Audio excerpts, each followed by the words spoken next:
What is going on? Welcome to ednews.com. My name is EJ Carrion, and we're excited to have Dr. Patrick Hardy, Executive Director of Equity and Student Success at Oak Park River Forest High School.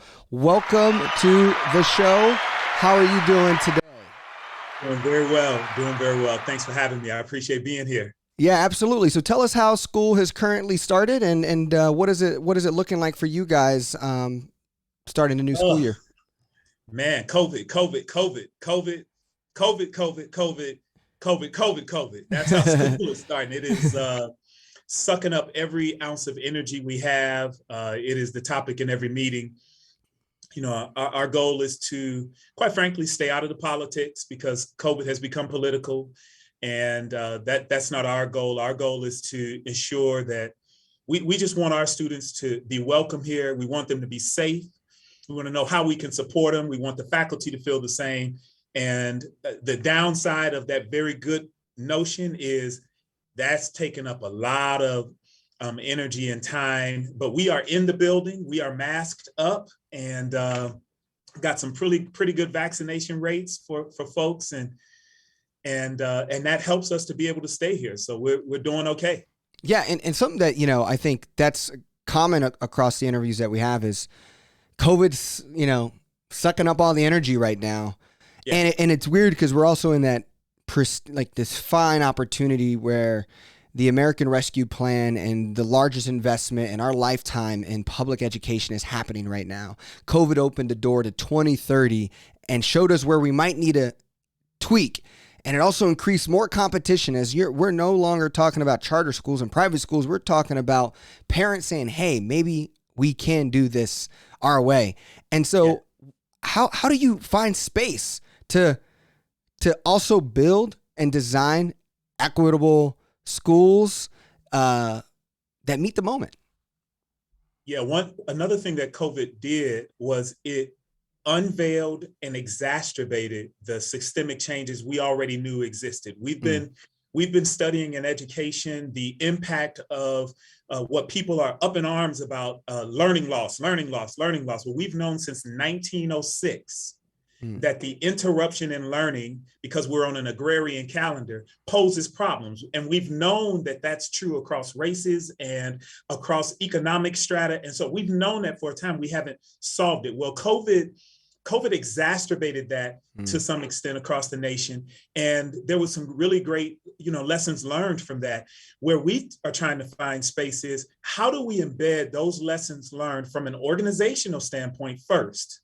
And then all the way down to individual classrooms and students. How do we embed those learnings into our current work daily? So, for example, we learned that we can actually do blended learning in large public high schools. You don't have to be a virtual school or an alternative school. We can actually do it because COVID gave us no choice. We had to infuse technology in our delivery of content and interactions with students. And so we learned that. And so how do we make sure that we hold on to those lessons in our professional learning as we examine our own structures to ensure that we're meeting the needs of our students? Let's make sure it's a part of the work and it doesn't become a one-off. And I'll give you a funny example. Someone noted over here recently that we're already out of copy paper. Now, what does that tell you? It meant that the moment we came back to school, people forgot that you don't have to make thousands of copies and stand in front of kids and talk. Not all teachers, just some people forgot those lessons. And so, at least in our space, the integration of instructional technology is part of our strategic plan. And we're trying to hold on to those learnings that we have there. How we assess students is huge because we've learned there are different ways to assess students. And how do we want to make sure we embed the lessons of COVID-19 and the pandemic into that professional learning for our teachers as well as for our organizations. That's just a couple of examples. Yeah. Now, when you look at what you're kind of most excited about in your position, can you kind of give me what's your ideal take on equity and student success? in your school, because it's easier to control that environment, but and then also but in the state level and then in the federal level, um, deconstructing those systems. How do you see your work from being in school, but then also being responsible for advocating at the federal and state level? So I'll answer the second part first, which is, for the federal and state, you have to find those opportunities. They don't easily present themselves. And so being new to the role, not new to the work, but new to the role, we have to search out those opportunities to be really, really great advocates. And there are things that have my attention because they had my attention when I was a principal, when I was an assistant superintendent. For example, we believe in education that students are different and they all learn differently. And we believe that growth matters. Yet in our state model here in Illinois, they use the SAT as the high stakes testing, which is not a growth assessment. Mm-hmm. So how do we use an assessment that goes against what we know in the industry as the judgment for schools? Why do we say to communities in these designations in schools, whether you're an exemplary school or a commendable school, or God forbid, a comprehensive or underperforming school, why do we say that to entire communities where we build a school that way, which then has impacts on their entire economy? Yeah. I'm not moving to that community. Yep. I'm not buying a home there. Like, there are things that we can advocate for and talk about because there are different ways to do them. The first part of your question, but we have to search those out. Those don't easily present themselves. And the opportunities to be an advocate for them are not easy to come by. Mm-hmm. In terms of excitement, though, what am I excited about? The answer is very simple. Absolutely nothing. Why? Because I'm a Black man that gets to ask an organization to give up institutional racism. I'm asking some white people who don't want to give up those structures, both in the school and in the community. You have to give up those structures because they only benefit you. I'm trying to help awaken a Black and brown community to a public school system that was never designed to serve them from inception. 1635, the first public school in America, the Boston Latin School, was for white males. Mm-hmm. It certainly wasn't for slaves, the descendants of slaves, bilingual immigrants. And I think we had to wait 100 years to even see a school for girls. And remember, public education is notoriously resistant to change. It doesn't want to change. And so asking people, demanding people, and challenging people to give up those structures, I'm not excited about that. Sir, I shouldn't be doing this job. Mm-hmm. This job shouldn't exist. There's nothing exciting about it. So why do I do it then if it doesn't excite me? One, shout out to Bishop T.D. Jakes. Long time ago, Bishop Jakes preached a sermon and he talked about having multiple wells that feed your life. So I'm glad that my life is not wrapped up in being an executive director of Equity, because I'd be hungry, right? Every day there's a frustration because I'm always dealing with issues.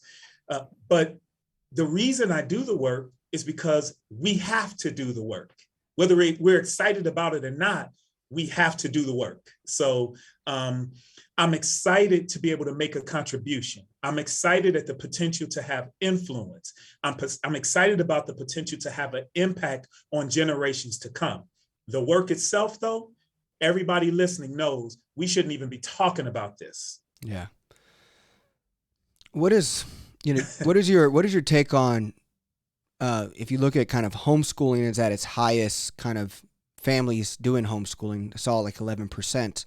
And the fastest change was actually Black families, with the idea of, that old stereotype of homeschool is for the hippies and the evangelicals. But now you're seeing that people are exploring that.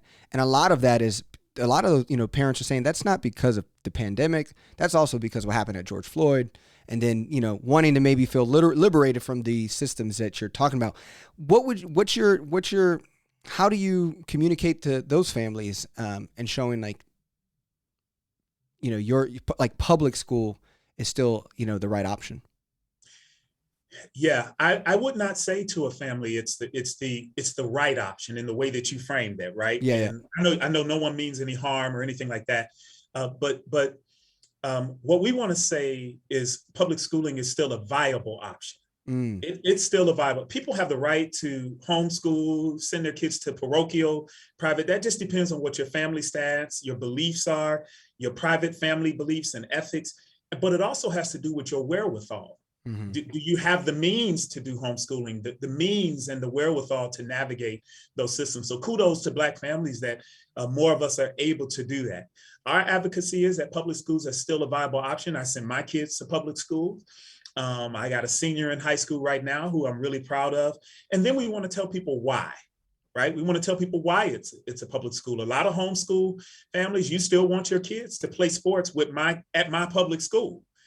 You still want us to do field trips together. Why? Because we have those opportunities. You want your kids to participate in our after school activities because that's where the activities are and that's where the opportunities are. But we owe it to them. We owe it to them when we tell them it's a viable option to tell them what that means and what you're going to face in a system that doesn't want to push our kids to AP classes, where you may face a discipline disparity, where a student that doesn't look like your kid might be treated a little differently, and why it's important that we stay and navigate those things. I've always taught my kids, and when I was a principal, I always said this to the families that I served. I haven't had an opportunity to say it here at OPRF. You can't take all the light out of the darkness and then the light look back at the darkness and say, why are you dark? Mm-hmm. Somebody's got to stay here and shine. The reason we're here is because somebody got in the darkness and decided to shine. And so if everybody keeps removing the light, I'm going to find it hard to listen to you criticizing the darkness. Yeah. Right? You got to get in here and we got to light up the darkness. And that means taking some licks, taking some hits. And as I said earlier, not necessarily being excited about it, but understanding the potential impact that we can have for generations to come. Yeah, no. And you know, I think for me, you know, guiding through in a lot of my conversations is, you know, being pro kind of public schools, kind of that last place to really, there's something about it that creates that community feeling. You know, it's good for, I mean, if you homeschool, the detachment of maybe other realities, other perspectives, and then also it's almost like, I argue that the best thing a citizen in America could do is send their kid to public school, and what I mean there is you know, bootstrap. Everyone in society wants to leave to a neighborhood where all the good players. It would be like, oh, the Golden State Warriors are good at shooting threes, but that's because everybody's on the team over there shoots threes. If Klay Thompson decided to go to the Memphis Grizzlies, the 3-point game will be a little better. So I feel this calling that, you know, citizen responsibility to the process of building good schools is also a piece. But I don't know what your kind of take as the equity expert on that kind of POV perspective. No, not an expert, but certainly advocate. Certainly, I appreciate that. But certainly, you know, I advocate for public schools. I believe, particularly African Americans in this country, all that we fought for. Man, let's own this institution. They want to take all their kids out.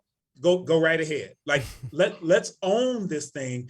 And certainly when you choose, by the way, you asked me about homeschooling. I need to be very clear that I've also said this to parents who send their kids to private school. When we opened up our school for tours and all of these parents are trying to decide, do I pay the money to go pay the tuition and go to private school, or do I come here? I would say the same thing to them. You're going to miss something by sending your kid to those places or keeping them at home. And whether it's putting your kid in a bubble where all we know is what's happening at home and this much smaller circle, your kid is going to experience something way bigger and better by coming into these diverse environments with diverse perspectives, diverse people in most cases. And I don't just mean race. It's about positions and beliefs and so on. There is such a richness in that you lose out. And we're going to have a harder time continuing to try to create an equitable society and remove injustices if we all keep going to our bubbles. Mm-hmm. And public schooling is one of the places where we can burst some of those bubbles. And then, of course, I want to end where I started, which is, and I'm hoping that African Americans in particular, like other things we've had to do, we take advantage of the fact that we do have this opportunity here in public schools. Let's own it and make it something meaningful for our kids and for our families. Well, Dr. Hardy, I appreciate you for coming on to ednews.com and sharing some takes on what it's like to lead and organize a public school right now during the pandemic. Continue to do your thing, and looking forward to seeing you on other episodes. Thank you so much for having me. I hope to see you again.